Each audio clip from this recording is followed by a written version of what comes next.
Hello everyone, फिर से एक बार आप सभी का स्वागत है मेरा यूट्यूब चैनल इजी नर्सिंग में। दोस्तों, आज की इस वीडियो में हम लोग 2016 के सप्ली में पूछे गए क्वेश्चन पेपर को सॉल्व करेंगे। जैसा कि आप लोग जानते हैं कि MSN 1, MSN 2, child health nursing और OBG का प्रीवियस क्वेश्चन पेपर को सॉल्व करके उसका वीडियोज़ अपलोड कर चुका हूं। अगर वो वीडियो आप लोग नहीं देखे तो उसका लिंक आप लोगों को डिस्क्रिप्शन में दे दिया जाएगा, वहां से आप लोग देख सकते हैं। इसके अलावा आप लोग मेरा चैनल में जाके इसका अलग अलग प्लेलिस्ट बना हुआ है सभी सब्जेक्ट का, वहाँ से प्लेलिस्ट में जाके आप एक एक सब्जेक्ट का एक एक प्लेलिस्ट है, प्लेलिस्ट से आप सभी वीडियोज को देख सकते हो। तो चलिए, यहाँ पे जो सबसे पहले क्वेश्चन आप लोगों को पूछा गया है मीनिंग में ग्रोथ। तो ग्रोथ का मीनिंग आप लोग इस प्रकार से लिखोगे, it is the process of physical maturation resulting and increase in size of the body and various organs. यानी कि ग्रोथ एक तरह का प्रोसेस है जो फिजिकली मैच्योरेशन को दर्शाता है, यानी कि आपके बॉडी का जो साइज होता है वो साइज में आपका बॉडी इंक्रीज होता है, इस प्रोसेस को ही आपका ग्रोथ कहा जाता है। उसके बाद यहाँ पे आप लोगों को पूछा गया है पीका।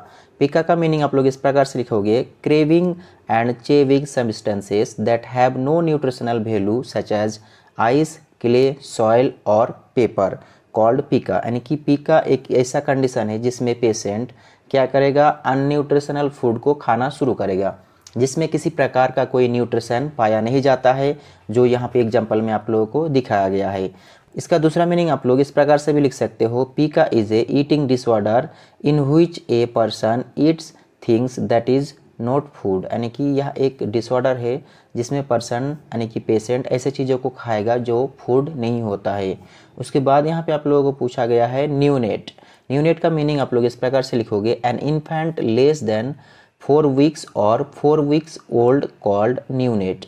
इसे आप दूसरा मीनिंग भी लिख सकते हो इसके लिए, ये neonate is a baby who is 4 weeks old और यंगर कॉल्ड न्यूनेट। यानी कि जब भी बेबी का एज जन्म से लेके 28 डेज के बीच में होता है तो उस तरह के सभी बेबीज को आपको क्या कहा जाता है, न्यूनेट कहा जाता है।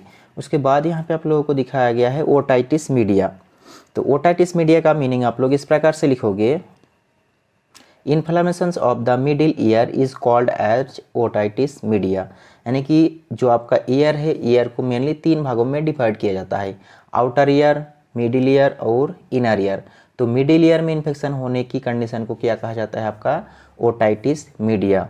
उसके बाद यहाँ पे आप लोगों को पूछा गया है fill in the blanks. Fill in the blanks में पहला क्वेश्चन है whooping cough is caused by. तो आंसर आप लोगों को लिखना है परचूसिस। परचूसिस के कारण ही आपका हुपिंग कफ होता है। उसके बाद यहाँ पे पूछा है pathological jaundice appears with in space hours after birth. यानी कि जो पैथोलॉजिकल जॉन्डिस है वो कब अपीयर होता है, जन्म के बाद से लेके, तो इसका आंसर हो जाएगा आपका विद इन 24 आवर्स। उसके बाद यहाँ पे पूछा गया है anterior fontanelle normally closes at the age of space months. तो कितने मंथ में क्लोज होता है, तो आपको आंसर में लिखना है 18 मंथ्स। आप लोग अगर नेट में सर्च करोगे, गूगल में सर्च करोगे तो अलग अलग तरह का आंसर आप लोगों को मिलेगा। कहीं मिलेगा 13 मंथ से लेके 28 मंथ, कहीं कहीं मिलेगा 13 मंथ से लेके 24 मंथ, तो फिर कहीं पे मिलेगा आपका 18 मंथ से लेके 36 मंथ। लेकिन एक्चुअली जो यहाँ पे एंटीरियर फंटानेले दिखाया गया है ये आपका 18 मंथ्स में क्लोज हो जाता है। उसके बाद यहाँ पे आप लोगों को पूछा गया है the period from birth to 1 year is called. तो इसका आंसर हो जाएगा आपका इन्फेंट, या कहीं कहीं पे इसे इन्फेंसी भी कहा जाता है। उसके बाद यहाँ पे पूछा गया आप लोगों को ट्रू एंड फॉल्स में पहला question, blepharitis is a disease associated with throat condition. तो इसका आंसर हो जाएगा फॉल, क्योंकि ब्लेफेराइटिस जो होता है वो आपका क्या होता है, तो आपका आई लिड्स जो होता है उसका इन्फ्लेमेशन को ब्लेफेराइटिस कहा जाता है। उसके बाद यहाँ पे आप लोगों को पूछा गया है decreased platelet count is termed as thrombocytopenia. यानी कि जब आपका बॉडी में प्लेटलेट का काउंट कम हो जाता है तो उस कंडीशन को थ्रोम्बोसाइटोपिनिया कहा जाता है। ये ट्रू होगा, आपको इसका आंसर लिखना है ट्रू। उसके बाद यहाँ पे आप लोगों को पूछा गया है lordosis is the forward curvature of the lumbar vertebrae. तो इसका आंसर आप लोगों को लिखना है फॉल्स, क्योंकि लॉर्डोसिस जो होता है वो फॉरवर्ड कर्वेचर नहीं होता है, वो बैकवर्ड कर्वेचर होता है।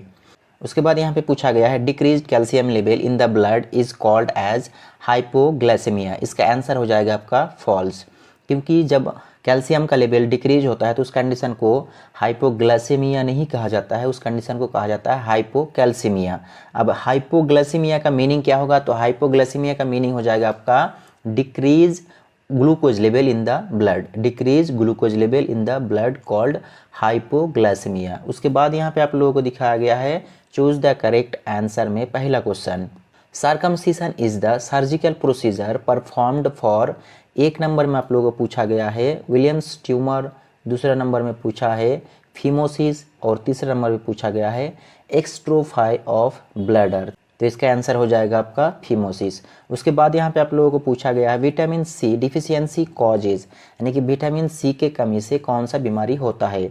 ऑप्शन में दिया गया है नाइट ब्लाइंडनेस, उसके बाद दूसरे नंबर में है रिकेट्स, तीसरे नंबर में है स्कॉर्बी।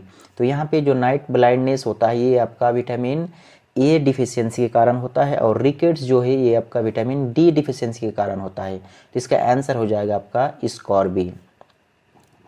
इसका आंसर आप लोग लिख लोगे थर्ड नंबर स्कॉर्बी। उसके बाद यहाँ पे आप लोगों को पूछा गया है drug of choice for neonatal convulsion is space, एक नंबर में दिया गया है वाल्पोरेट, दूसरा नंबर में दिया गया है फेनाइटोइन और तीसरा नंबर में दिया गया है फेनोबार्बिटोन। तो इसका आंसर हो जाएगा आपका फेनोबार्बिटोन थर्ड नंबर।